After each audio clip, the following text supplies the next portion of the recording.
isali mo doon sa month 1, no? Buuin mo yung 10 KKK. No? Ibig sabihin kagaya ko, no? Pumili ako ng 10 makakasama ko sa pagtulong sa mga nangangailangan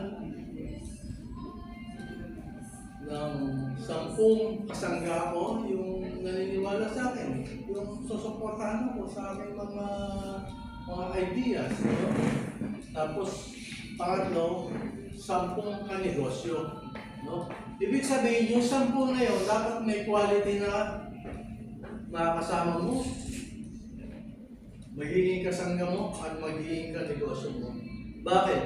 Kasi, pag nabuo mo yung organization na yun, at gumanda na yung livelihood doon sa barangay na yun, magtatayo ng negosyo ang Otiala para sa inyo at saka para doon sa mga kasama nyo kabarangay.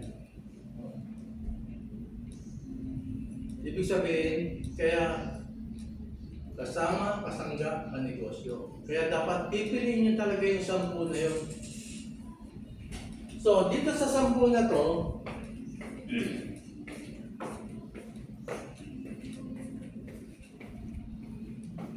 meron kang 3,000 dito. No?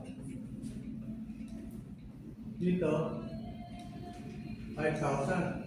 5 times 10. Dito,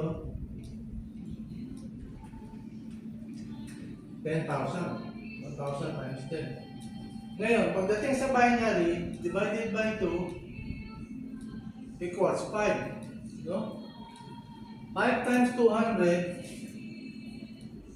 1,000. So, total ito,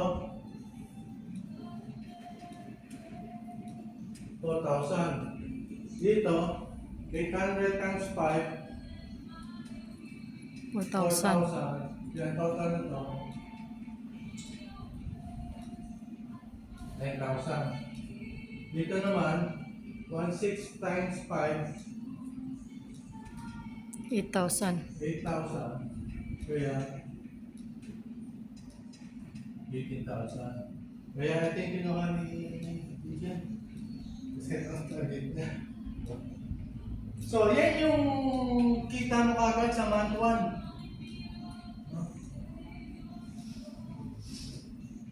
So, susundan natin yung sistema. Itong 10 KKK na to, bubuo din sila ng kanilang 10 KKK. So, yun yung sistema. Yung bawat 10 KKK member, bubuo ng kanya-kanyang 10 KKK din. So, pagdating sa month 2, 10 times 10 equals 100. No? So, 100 divided by 2 equals 50. No? So, 50 times 200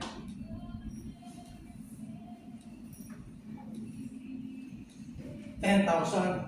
So, yan yung kita mo sa susunod na buwan. No? Kung starter ka. Kung prime ka naman, 800 times 50,